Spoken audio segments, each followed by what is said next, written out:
Obviously, again, just like I said after the game, very difficult loss. After viewing the film, much like I talked about Saturday night, so many good things, in particular offensively.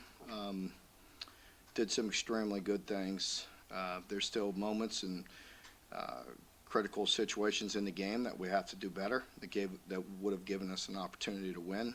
But overall, very good things. Defensively, um, very frustrating because there was a lot of guys playing extremely hard. As I mentioned, with the style that they play, the way they spread you out. If you lose a one-on-one situation, the whole defense suffers. The whole defense suffers, and the whole team suffers. And we did that too many times. I want to say there was 10 plays for. Uh, I forget the exact number. Don't quote me on it, but an obscene amount of money or obscene amount of yards.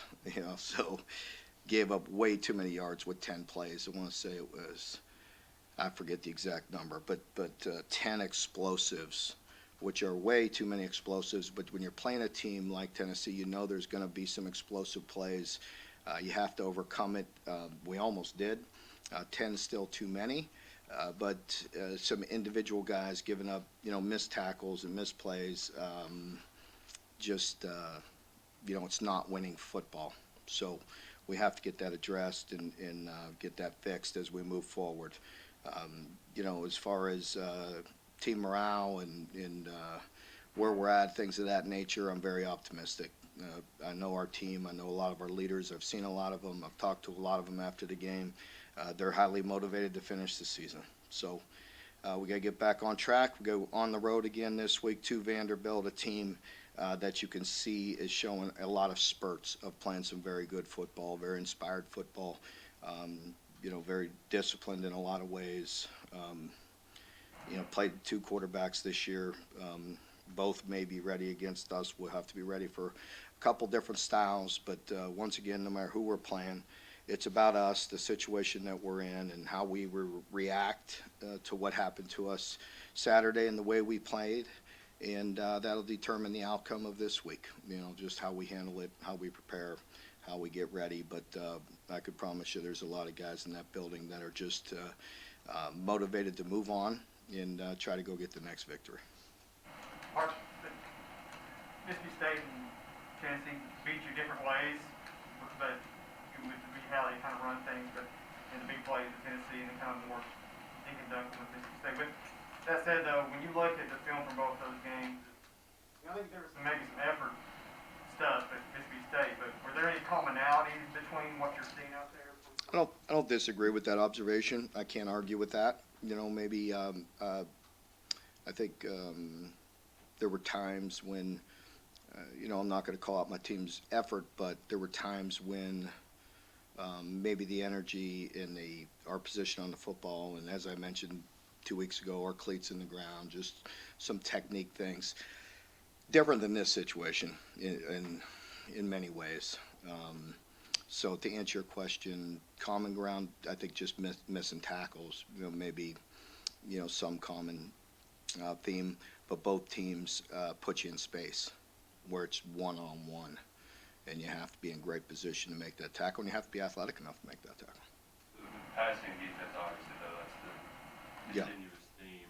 You're a secondary coach. Do you take that any more personally? I do. It bothers me.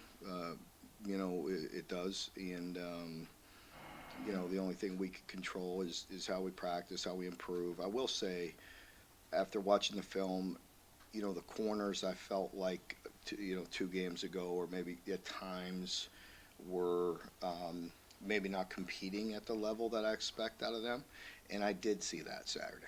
I did see improvement. You may not, because you're like, what the heck, you gave up so many yards, but you do watching specific guys and seeing specific matchups and them winning. They won more than I thought just watching the game live. Again, there were some obvious situations that I don't need to call out any one specific player or anything like that, but there were some missed tackles at the safety and on the perimeter that we got to leverage the ball. It's as simple as leveraging the football. I mean, how many times have I talked about that? I can't talk about it anymore. And we got to get it taught. Football 101, leverage the damn ball. About the corner. First play of the game, we don't leverage the ball. Mark, about the corner position in specific, we've talked a lot this year about how well you all used the transfer portal to fill some holes, but you did lose two guys who were playing quite a bit for top 25 teams at that spot. How much did that affect your outlook for that position? I don't. I mean, it's hard to say. I don't want to call out any specific guys. I recommended those young men do what they did. And so we need to again play better. Again, I'm not trying to put this on any one person, but the corners actually played pretty good. We played poorly at inside out. When you look at the upcoming The games, safeties. who does it resemble most? You look like some of the new teams you've already played. I really don't know. I don't put any thought into trying to compare. I don't even think about that, quite honestly. Everybody's so different and new. I don't know if that's fair to put. You know what I mean? Is to do that. I'm not prepared for that. I spend no time trying to match them up. We know our system, what we do, how we play certain plays, how we play certain systems. They're multiple right now because of the two styles of the quarterbacks that they have. So you have to be ready for both. I think you opened, a big favorite. I think a lot of people think you guys should win this game, but it's a night game. They kind of have something, it's a blackout. And I think maybe if they look at this as like, oh, this is our chance to get like a massive win. But how, emotionally, how do you guys match that? I can't control any of that. Never spent any time wondering or worrying about what other teams are doing. I have no idea. You brought that to my attention. I don't know any of that. I'm in my cave over there working. You know what I mean? I don't. I worry about getting our team right and getting our team back on. I'm actually, we get very excited, very motivated, and we're not very happy, but we also have an opportunity. This is where you have to lead and work hard and get our guys right, and how we respond will determine the outcome. Probably fans, and I would think some media folks as well, look at Vandy and say that's Vandy, and yet the series is virtually even, and they've given you guys a lot of trouble through the years. Our players know that. We fear no one and respect everybody. You know what I mean? So we're beyond that. We know at that point we respect the game. Do we always play our best? No, I can't sit here and say that. We don't, but and I know watching football, watch pros, watch college, it's not like that. I try to tell you that early in the year. It's not like, oh, that's a win, that's a loss, that's a win, that's a loss, that's a win. That's not how it works. And these are young men that go through a lot. And it is our job. It's a challenge. We have to get them ready every week. Physically, they go through things, and we're going through a lot. We're down 3 starting defensive linemen. But, again, nobody cares. That's not an excuse. It is what it is. Other people are down players, too. And, so we're beat up a little bit. When you're inexperienced in the secondary and you have 3 starting defensive linemen down, it's really not a good combination. I'd like to have our best players and our best pass rushers out there, but they're not. So it is what it is. How did you think the offensive line was? I thought they did some good things at times. I really did. When you have as many yards as we did, you look at the total output, and you're obviously pleased. I mean, that. I mean, we improved. And when you go back big picture and look at things, and you want us to progress that way. But there's still some one-on-one situations where we got whooped, up front, and that doesn't we can't have that happen, and lost some one-on-one battles that put us in second 11, do some certain things that didn't help. We run the ball on first down and lose a yard and throw a pick for a touchdown on second down. It'd been nice to gain 5 yards there. It might have changed the play call, or the situation. So, but again, not calling out any one person or any one group or anything. I mean, certainly there's enough blame to go around for all of us. So we're a team, and they're doing some good things. I think we can play better. There is an update there. I mean, Eli Cox will more than likely be out for the season as well.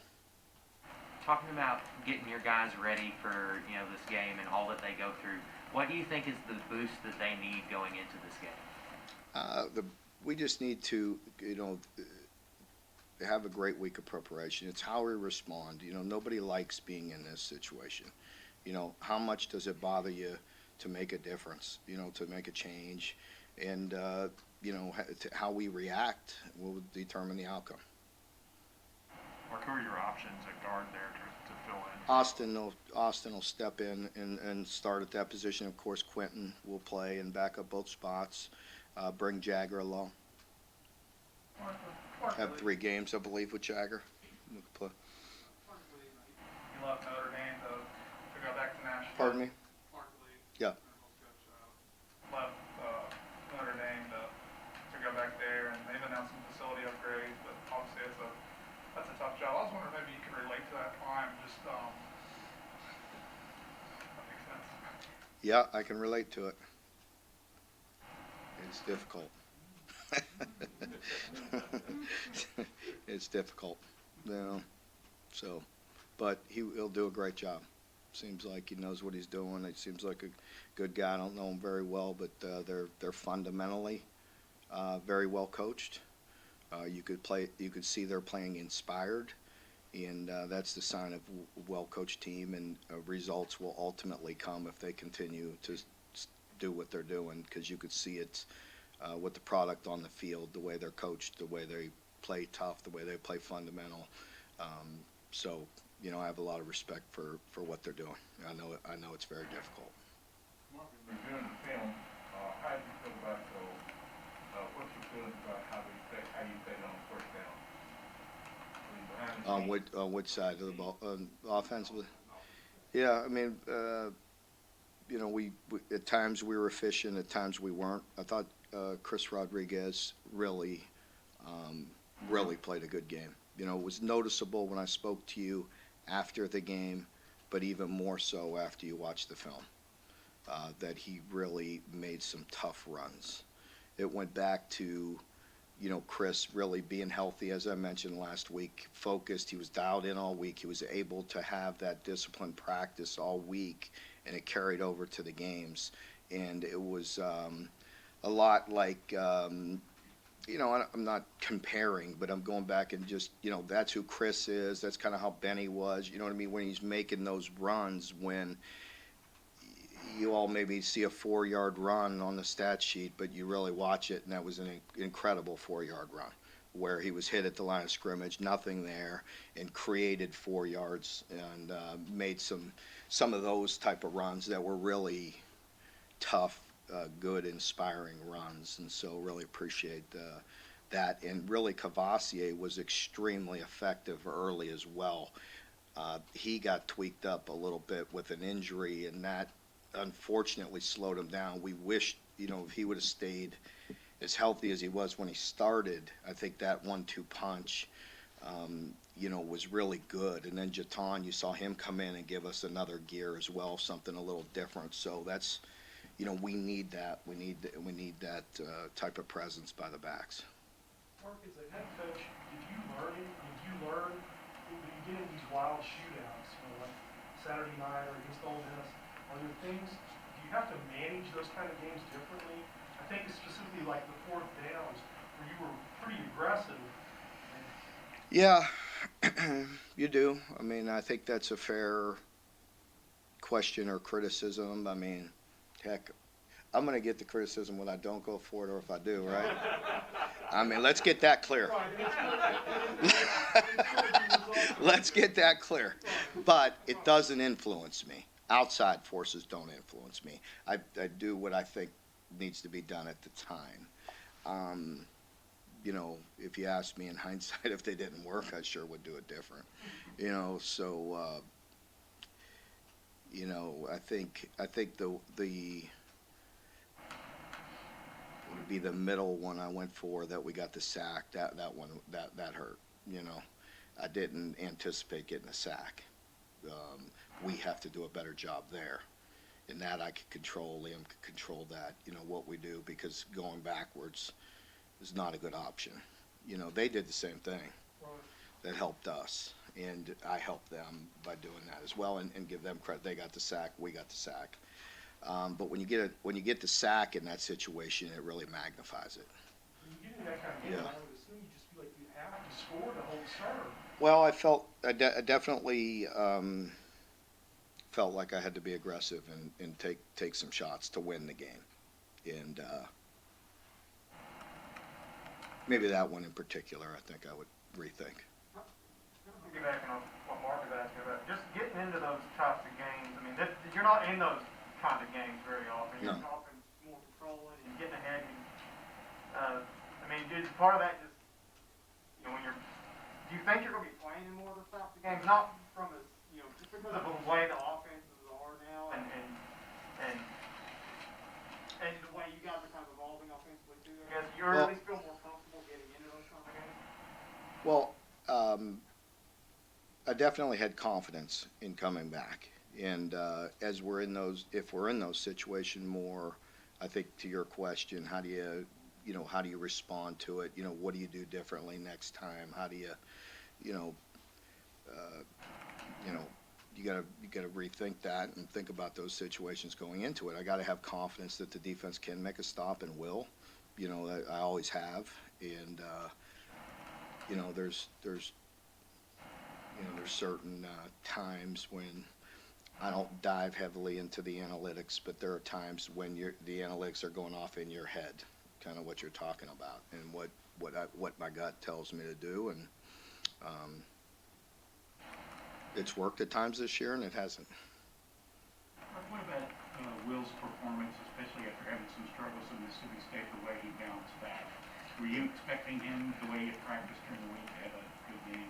I was. I think you all can tell when I'm in here that when I say I'm not overly concerned, we're never happy when somebody has a poor performance, but we really feel like, with certain guys, we know they're going to bounce back. They just have that resiliency, and he has that. He has the confidence. He's resilient. He's talented.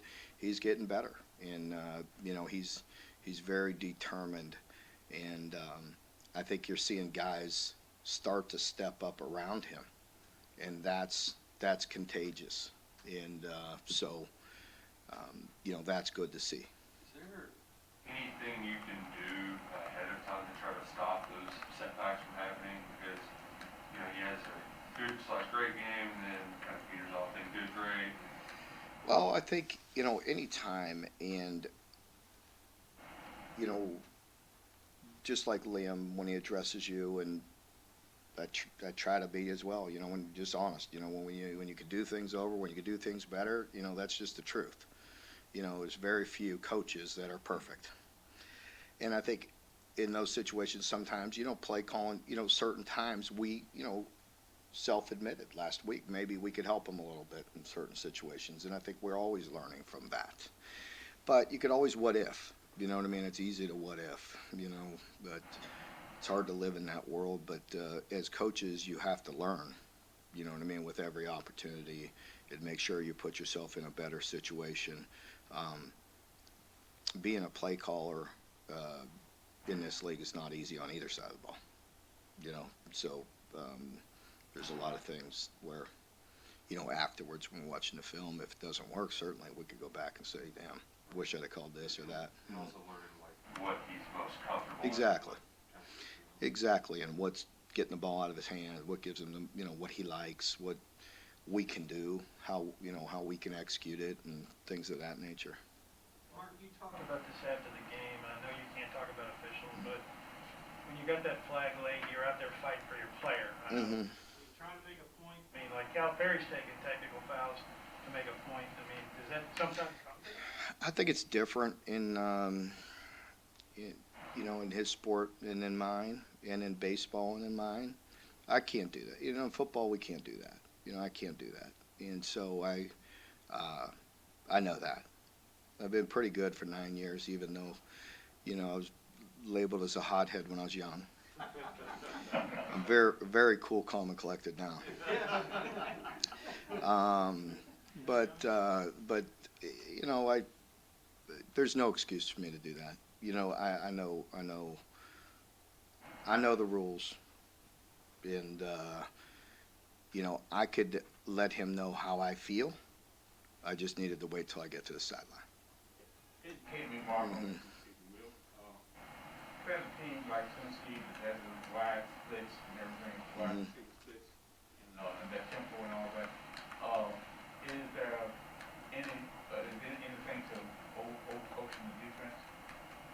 Is there anything From the to sideline, from the sideline. overcoach him from the sideline? No, Defense. no. I mean, no. Those guys can't even hear us. You know. They're looking that way though. Well, if they're on our sideline, maybe some guys can, but that didn't happen Saturday. As I mentioned in some previous games, Tennessee has scored a few touchdowns by people talking and the ball's gone. That didn't happen to us, but you know, I don't know, Lonnie. Maybe I don't know. I'm not saying never. I don't know. Maybe if you ask our players, they might say, yeah. Coach Stoops needs to shut up and leave me let me play. I don't know. You know, man. So. Mark, when you guys were recruiting Isaiah Cummings, was he a guy that you thought maybe we might move him to tight end down the road? How did he handle those conversations when you first broached Well, that? when we recruited him, no, and we just felt like he'd be a big wideout, and then you know, when we had an injury or two in camp, and he actually, I want to say he initiated the conversation. I want to say with Vince, and but he handled it extremely well, and you could tell he's a difference maker there. What you're seeing is you're looking at him right now, and you're saying, wow, that's a very athletic guy because of the position that he's playing. If he was outside, you might not be saying, well, that's an athletic guy. And I'm not saying he's not a good player, but not overly athletic for his position. And right now, the way he is and the way he's making catches and progressing, you're seeing an athletic tight end that could present some matchup problems. And he's also getting more physical. He's not afraid to block. He wants to become a complete tight end. He works hard at it, and we'll continue to bring him along that way where we're using him as a prototypical tight end and not just a mismatch guy, because that could get picked up on pretty quickly as well. How good do you feel about the depth there? I mean, even losing Justin at the end of the year, you get Keaton back hopefully after the season. It looks like you moved Trayvon to that position. Yeah. It seems like you've got a lot of good. Yeah, we're getting some options there, and you know, guys like Isaiah, you know, Brendan's always, we feel really good about him, and Trayvon, you know, is playing good. So, you know, we got some good players. Brought up the transfer portal earlier. I know, you know, you want to keep bringing in wide receivers from, you know, the classes and the portal and whatever options are out there. But we talk a lot about that, but when you look at the defense, are there positions you kind of want to fill with the transfer Yes. portal? And how do you weigh that against those, you know, developing the guys you have on the roster and trying to manage them? Yeah, we need you're available to do that now, and we must do that now in certain positions, yes.